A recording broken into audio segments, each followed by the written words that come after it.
Hello guys, welcome to English hub. நாங்கள் டெய்லியாக வந்து 3 வேர்ட் பார்த்து கொண்டு வரோம். டெய்லி வொக்காபுலரியில் வந்து அதுக்கான மீனிங், சினோனிம்ஸ் வந்து எக்ஸாம்பிள்ஸ் பார்த்து கொண்டு வரோம். இன்றைக்கி வந்து ஃபர்ஸ்ட் வேர்ட் பவுண்ட்ரி. இதை வந்து நாங்கள் ஒரு பெயர்ச்சொல் அப்படின்ட்டு சொல்லுவோம். Boundary is a noun that refers to a line or limit that marks the edge or border of an area. It can also refer to a point or limit beyond which something cannot go. அதாவது பொதுவாக ஒரு செயற்பாடையோ அல்லது வந்து ஒரு நிலப்பகுதியோ வந்து நாங்கள் வரையறுத்து சொல்கிறத பவுண்ட்ரின்னு சொல்லுவோம். அதாவது குறிப்பிட்ட லிமிட் ஒன்று இருக்குது எல்லாத்துக்குமே. அந்த லிமிட்டை வந்து நாங்கள் பவுண்ட்ரி அப்படின்னு சொல்லுவோம். ஓகே, பவுண்ட்ரி என்பது ஒரு பகுதியின் எல்லையை குறிக்கும் வரி அல்லது வரம்பு ஆகும். இது பொதுவாக நிலங்களின் நுணுக்கமான பகிர்வாகும் அல்லது ஒரு செயல் அல்லது நிலையை தாண்டக்கூடாது ஒரு வரம்பை குறிக்கும். அப்படின்னா ஒரு நிலப்பகுதியோ அல்லது ஒருத்தர செயற்பாடையோ நாங்கள் வந்து வரையறுத்து சொல்கிறது, அதாவது லிமிட் பண்ணுறது நாங்கள் பவுண்ட்ரி அப்படின்னு சொல்லுவோம். சரி, பவுண்ட்ரிக்கான சினோனிம்ஸ் பார்த்தா, first synonym border, limit, edge, perimeter, borderline, frontier. Okay, இதுக்கான தமிழ் வடிவம் இதெல்லாமே பவுண்ட்ரிக்கான சினோனிமை நாங்கள் சொல்ல முடியும். இதுக்கான தமிழ் வடிவம் பார்த்தா எல்லை, வரம்பு, தடைகள், ஓரம், நுணுக்கம், இதெல்லாமே இதுக்கான தமிழ் வடிவம். ஓகே, பவுண்ட்ரிக்கான வடிவம். எக்ஸாம்பிள் பார்ப்போம். The fence marks the boundary between our garden and the neighbor yard. மாடம் எங்கள் தோட்டத்திற்கும் அண்டை வீட்டு தோட்டத்திற்கும் இடையே எல்லையை குறிக்கின்றது. இங்கே பவுண்ட்ரி அப்படிங்கிறது எல்லையை சுட்டி காட்டுது. ஓகே, அதுக்கான first synonym border. The border between the two countries is well protected. இரண்டு நாடுகளுக்கிடையிலான எல்லை நன்றாக பாதுகாக்கப்படுகின்றது.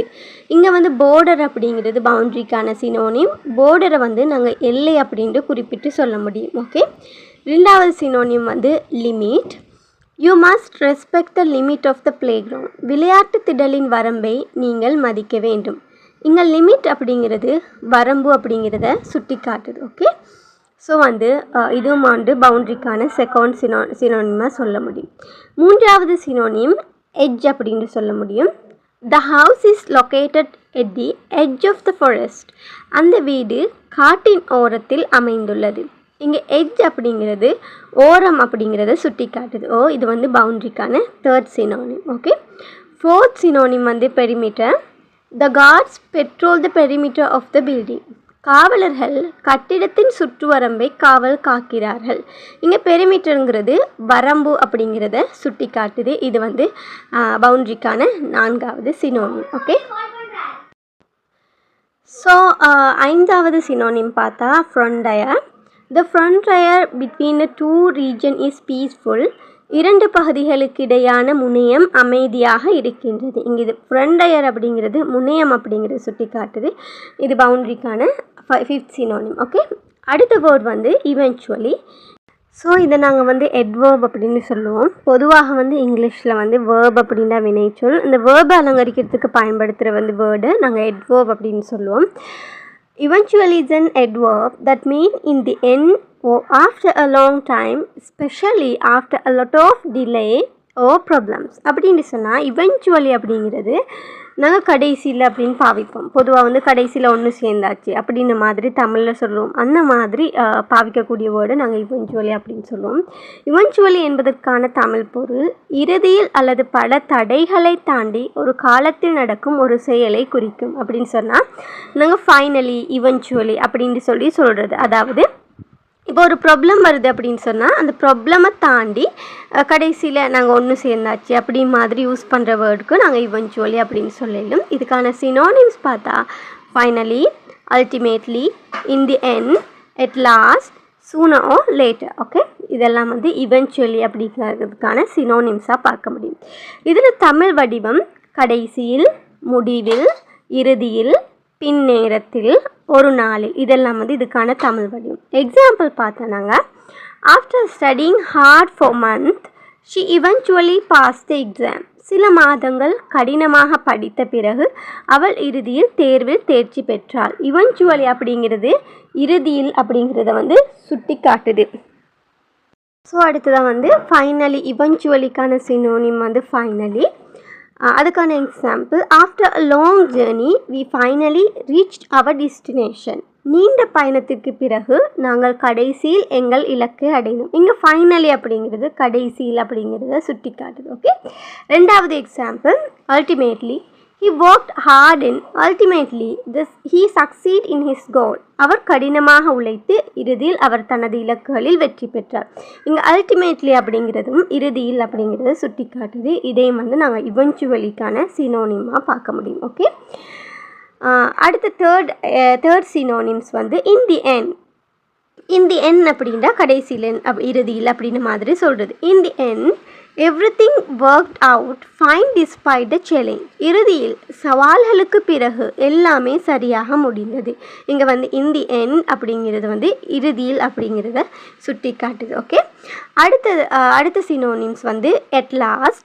After waiting for hours, the train arrived at last. மணி நேரங்களாக காத்திருந்து இறுதியில் ரயில் வந்தது. இங்கே at last அப்படிங்கிறது இறுதியில் அப்படிங்கிறத குறிக்குது. ஓகே, at lastக்கான தமிழ் வடிவம் இறுதியில். ஸோ அடுத்த சினோனிம்ஸ் நாங்கள் பார்த்தா, sooner or later you will understand the importance of this lesson. ஒரு நாளில் இந்த பாடத்தின் முக்கியத்துவத்தை நீங்கள் புரிந்து கொள்வீர்கள். இங்கே sooner or later அப்படிங்கிறது ஒரு நாளில் அப்படின்னும் சொல்ல முடியும், அல்லது விரைவாகவோ தாமதமாகவோ அப்படின்னும் சொல்லலும். சரியா, நீ குயிக்காவோ லேட்டாவோ அப்படின்ன மாதிரி சொல்கிறதையும் நாங்கள் சொல்ல முடியும். So third vocabulary, சபோர்டேஜ். இதை நாங்கள் ஒரு பெயர்ச்சொல் அல்லது நவுன் அப்படின்ட்டு சொல்ல முடியும்.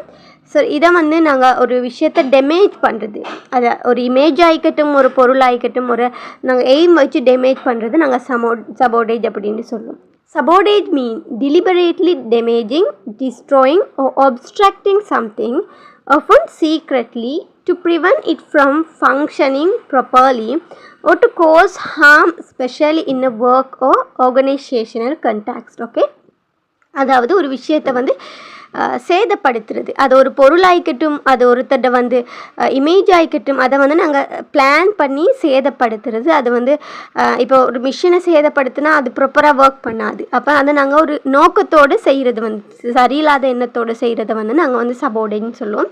சபோர்டேஜ் என்றால் திட்டமிட்டவாறு ஏதாவது ஒன்றை பொருள் அல்லது செயல்முறை சேதப்படுத்துதல் அல்லது கெடுக்க முயற்சித்தல், இந்த மாதிரி விஷயத்தை நாங்கள் சபோர்டேஜ்னு சொல்லுவோம். சபோர்டேஜுக்கான synonym undermine, disrupt, wreck, damage, vandalize, ruin, obstruct. So அடுத்துக்கான சினோனிம்ஸ் தமிழ் வடிவம் உடைப்பு, உருவகப்படுத்துதல், சேதப்படுத்துதல், தடுமாற்றம் ஏற்படுத்துதல், குறுக்கீடு செய்தல், திட்டமிட்டு கெடுத்தல். இது எல்லாமே சபோர்டேஜுக்கான சினோனிமாக நாங்கள் பாவிக்க முடியும். சரியா, இதுக்கான தமிழ் வடிவம் தான் இது. ஸோ எக்ஸாம்பிள் பார்ப்போம். இப்போ during the strike, some workers sabotaged the factory machinery to halt production. வேலை நிறுத்தத்தின் போது சில தொழிலாளர்கள் உற்பத்தியை நிறுத்த தொழிற்சாலை இயந்திரங்களை நாசப்படுத்தினர் அல்லது சேதப்படுத்தினர். இங்கே சபோர்டேஜ் அப்படிங்கிறது நாசப்படுத்துதல் அல்லது சேதப்படுத்துதல். இது ஒரு தீய எண்ணத்தோடு அதை தொழில் உற்பத்தி நடக்கக்கூடாதுங்கிறதுக்காக அந்த தொழிற்சாலையை டேமேஜ் பண்ணுறது சொல்கிறது. அதை நாங்கள் சபோர்டேஜ் அப்படின்னு சொல்லுவோம். ஓகே, அதுக்கான first synonym undermine. The employee tried to undermine his boss' authority by spreading false rumors about him. ஊழியர் அவரை பற்றி தவறான வதந்திகளை பரப்புவதன் மூலம் தனது முதலாளியின் அதிகாரத்தை குறை மதிப்பிற்கு உட்படுத்த முயன்றார். இங்கே அண்டமைன்கிறது குறை மதிப்பிற்கு உட்படுத்துறது. ஓகே, இதை சபோர்டேஜுக்கான ஃபர்ஸ்ட் சினோனிமாக நாங்கள் எடுத்துக்கொள்ள முடியும். Second synonyms disrupt. A sudden power outage disrupted the entire meeting. திடீர் மின் தடையால் அனைத்து கூட்டமும் பாதிக்கப்பட்டது. இங்கே டிஸ்ட்ரப்டட் அப்படிங்கிறது பாதிக்கப்படுறதை சொல்லுது. ஓகே, இது டிஸ்ட்ரப்ட் சபோர்டேஜுக்கான ரெண்டாவது சினோனிம். ஓகே, மூணாவது synonym wreck. The heavy rain wrecked our plan for an outdoor event. கடும் மழை நமது வெளியூர் நிகழ்ச்சி திட்டங்களை முற்றிலும் நாசமாக்கியது. இங்கே ரெக்ட் அப்படிங்கிறது நாசமாக்கியது அப்படிங்கிற கருத்தை தருது. ஓகே, நாலாவது synonym damage. The fire damaged the warehouse, destroying valuable goods. தீப்பிழம்பு பண்டகசாலையில் பயனுள்ள பொருட்களை அழித்தது. இங்கே டேமேஜ் அப்படிங்கிறது வந்து அழித்தது, சேதப்படுத்தியது, இந்த மாதிரி கருத்தை தருது. இது சபோடேஜ்க்கான 4வது synonym. So 5th synonym vandalize. Some people vandalize the park by spray painting the wall. சிலர் பூங்காவின் சுவர்களை வண்ணம் தெளித்து சேதப்படுத்தினர். இங்கே வந்து வெண்டலைஸ் அப்படிங்கிறது சேதப்படுத்தினர்.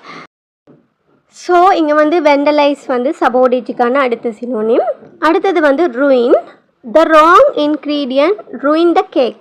தவறான பொருட்கள் கேக்கை நாசமாக்கியது. அது வந்து தவறான பொருட்களை பண்ணதால் கேக்கு டேஸ்ட் மாறிட்டு, அதனால் கேக் வந்து கெட்டு போச்சுது. அந்த மாதிரி சொல்கிறது வந்து ruined அப்படின்னு சொல்லுவோம். இதுவும் வந்து சபோடேஜுக்கான சினோனிம். Seventh obstruct.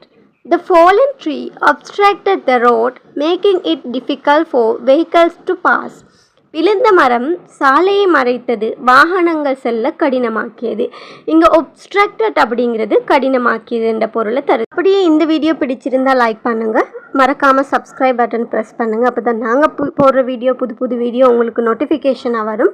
ஸோ வந்து என்ன சரி உங்களுக்கு புதிய வேர்டு என்ன சரி தெரியணும் அப்படின்னு சொன்னால் கமெண்ட் பாக்ஸில் கமெண்ட் பண்ணுங்கள். Again thank you guys, thank you for வாட்சிங். Bye.